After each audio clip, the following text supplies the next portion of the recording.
Ai, com essa apresentação, a responsabilidade aumenta muito. Mas, independente da responsabilidade, é um enorme prazer estar aqui nesse Centro Cultural Midrash. E agradeço muitíssimo, digamos, o convite. E agradeço também, principalmente, terem vindo de noite, 8h30, uma terça-feira, não é fácil. Então, eu espero que possamos, assim, tocar-nos na ideias hoje. Bem, de qualquer maneira, só de pensar, de falar em amor, espero que seja inspirador. Né? E... Perigo, mas, digamos assim, há um desejo de pensar nisso. Mas há uma ideia, né? Nietzsche já dizia isso no fim do século XIX, dizendo que o amor, a palavra amor, não significa a mesma coisa para homens e mulheres. A gente pode diminuir um pouquinho o ar. Né? Depois a gente liga de novo. Não significa a mesma coisa para homens e mulheres. E se pensarmos que, digamos assim, o amor não é um dado natural da natureza, é um dado cultural. Rochefoucauld dizia, as pessoas não amariam se nunca tivessem ouvido falar do amor. Ele surge, Rochefoucauld, né? Quer dizer, e também coloca Rougemont, que escreve uma obra desde 1939, que é uma referência na invenção do amor no Ocidente. Ele diz que o amor foi inventado no século XII pelos cavalheiros, pelos trovadores que cantavam amor e que tinham, digamos assim, uma posição de vassalos perante uma dama. Então, quando se inventa um amor, já se inventa a mulher que não tinha nenhuma representação na sociedade, ela praticamente é inventada pelo próprio amor. Naquele momento se inventa, para mim, o amor e se inventa a mulher.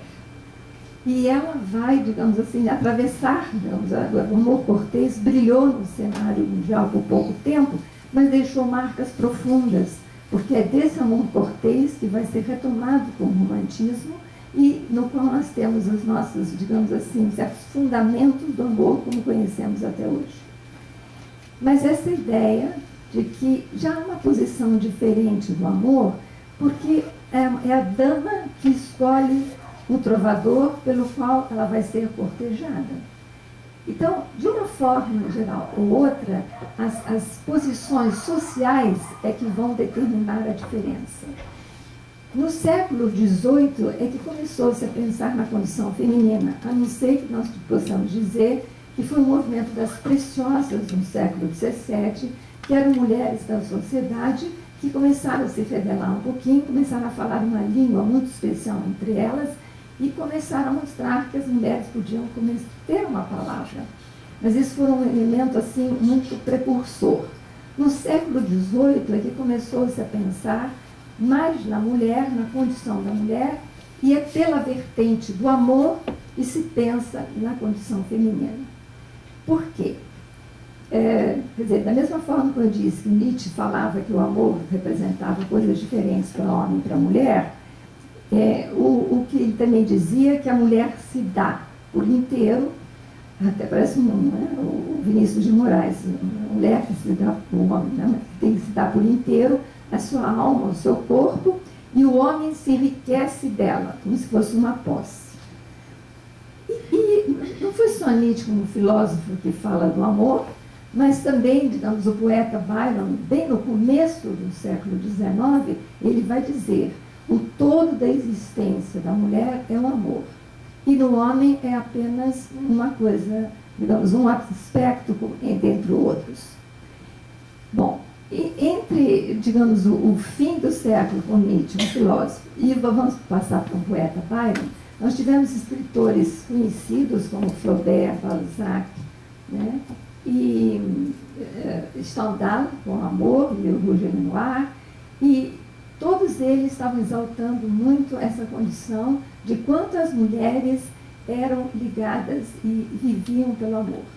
Mas houve um filósofo que não é à toa que escreveu um livro chamado Padre, a Mulher e a Família, em 1844, que disse: a mulher tem que gostar e querer o amor, porque ela não pode viver sem o homem e sem o lar. Bem, então essa junção de que a mulher não pode viver sem lar e sem o homem mostra que essa condição de se, digamos, identificar a mulher absolutamente a condição do amor, mostrava que a mulher era absolutamente dependente. A única maneira dela se realizar era através do casamento. Não é à toa, digamos assim, que Jane Eyre, da Charlotte Brontë, em 1847, é um enorme sucesso. É um enorme sucesso porque aquela moça órfã, que não tinha lugar na sociedade, adquire um lugar casando, mesmo que seja com um viúvo idoso, mas ela adquire um lugar através do casamento. Então, os sonhos de realizar um casamento, pelo menos realizar um casamento, e realizar um casamento digamos, com um homem de posses, era assim o objetivo da vida. Então, nós vamos vendo que, digamos, as condições do amor, de se identificar a mulher, ser um ser sensível e muito ligado ao amor, também tinha a ver com as condições sociais da época. E isso, digamos assim, as mulheres, principalmente as burguesas, porque até certo ponto o povo trabalhava, mas as burguesas não tinham o que fazer.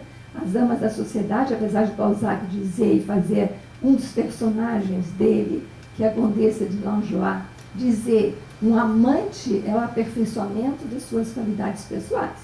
Quer dizer, as mulheres também podiam dizer, através do amor ou através de um amante, elas adquiriam uma certa, digamos assim, um aspecto pessoal. Então, essa ideia, né, essa ideia de procurar uma realização e que só podiam ser encontradas. Mas toda a literatura do século XIX vai mostrar, com Ana Karenina, com Tolstói, né, e mesmo com a Emma Bovary de Flaubert, vai mostrar que essa sociedade vai matar essas mulheres. Né? Não é à toa que ela vai ficar debaixo digamos assim, do trem, na Karenina, e a Emma Bovary também vai cometer suicídio. Quer dizer, era inadmissível que essas mulheres procurassem alguma coisa fora, né, procurar o Charles, né, quer dizer, deixar o marido por isso. Bem, isso com o ingresso, digamos, das mulheres no mundo aos poucos, né, quer dizer, com a possibilidade do aborto, da contracepção, quer dizer, com todo esse feminismo que surge no mundo, e com a ideia, né, principalmente, ainda Simone de Beauvoir, ainda no século XX, fala da diferença, que as mulheres se dedicam absolutamente ao amor, e então nós vamos passando para a ideia da igualdade dos sexos. Não vou ficar no século XIX o tempo todo, vou ficar passando para o século XX e vamos chegar ao XXI. Então, no século XX, nós vamos vendo esses movimentos, principalmente depois da Primeira Guerra Mundial, ou da Segunda Guerra Mundial, ou então 1960, com a ideia do amor livre, e com a questão da igualdade das condições sociais de homens e mulheres, que é indiscutível hoje que todas as condições, todas as possibilidades existem para homens e mulheres. Mas com tudo isso, nós vamos vendo que ainda as mulheres mantêm uma relação amorosa. Agora na Veja, aquela mulher louca, né, que manda a vulgada, né? Que vocês leram essa semana? Não? Essa não. Ela mandou, ela tentou se matar. Não, ela contratou um preso para matá-la e ele matou R$2.000 e matou a advogada. Bom, o pior de tudo isso é que... Ele a matou porque ela ia matá-la. Bom... mas de qualquer maneira ela põe uma carta de despedida. A carta é uma letra incrivelmente infantil, né? E ela se mata supostamente por amor, mas não é só isso, é que ela não se sustenta fora dessa relação. Mas esse é um caso realmente dramático, uma pessoa absolutamente sem limites, né? Mas só que vai mexer com a cabeça de muita gente. Eu já tive um telefonema hoje lá no consultório, uma das minhas analisandas, que mandou dizer que o caso daquela mulher era o caso, é parecido com o dela. Isso a gente tem que tomar extremo cuidado, porque isso estimula essas loucuras generalizadas. Mas o que vai fazer? A Veja quer vender e também a gente não pode tampar o sol com o pneu. Mas eu estou falando um pouquinho sobre as condições sociais e eu digo que hoje, o que acontece que as mulheres, com toda a igualdade, né? Vocês se lembram, há uns 2, 3 anos atrás, uma engenheira da NASA que foi atrás, atravessou o Texas todo, para atacar uma suposta rival dela, que era também da NASA, depois foi abafado. Mas o fato é que atravessou assim, todo o deserto e botou uma fralda para não ter que parar para ir atacar uma suposta rival, num caso que ela teria com um homem que não era nem uma relação. Quer dizer, não era nem uma relação. Quer dizer, esse é o lado que daqui a pouco eu vou falar, erotomaníaco de amar da mulher. Daqui a pouco eu explico o que é isso, para dizer, quando eu disse no título, que eu vou ter que justificar, afinal de contas, que a mulher ama diferentemente do que o homem. Porque homens e mulheres são iguais como sujeitos. Nós temos sujeito homem, temos sujeito mulher. Mas como homem e como mulher são absolutamente diferentes. Aí eu dou um mergulho na psicanálise, porque eu não posso vir aqui e não falar de psicanálise. Vocês vão me desculpar, mas eu tenho que falar. Essa foi a introdução, diz o seguinte: olha, eu falo de filosofia, eu falo de baile, eu falo de poesia, falo de sociologia, mas eu vou falar de psicanálise. Então, o que acontece é que as mulheres continuam muito ligadas. É claro que não é mais aquele desespero de as mulheres hoje em dia têm outras realizações e não estão mais dispostas a sacrificar tudo para o altar e para o casamento. Não há dúvida nenhuma que as mulheres podem esperar o príncipe encantado. Mas as mulheres todas sonham com príncipes encantados. A Bienal de 2009, ainda não consegui chegar na psicanálise. A Bienal de 2009, havia Meg Cabot, não sei se vocês viram, a Meg Cabot, que fala para adolescentes, que escreve adolescentes, e ela tem um diadema, uma coroa na cabeça. Foi uma loucura, estava participando da Bienal, tiveram que fazer 2 sessões, porque estava a voltas, 400 meninas de manhã e 400 meninas em seguida, para ouvir falar da princesa. Ela escreve e faz o maior sucesso, ela fala com uma coroa, e todas as menininhas ganhavam uma coroa. Então, mostra, e essas são as meninas do futuro, quer dizer, foi 2009, tinha tudo, são essas meninas que estão aí para ouvir, e ela não podia falar a terceira vez, porque tinha meninas para falar a terceira vez. E isso nós temos que ouvir. Nós temos que ouvir isso, quer dizer, o que é esse anseio dessa linguagem do coração ainda estimula muitas mulheres, né? A maioria.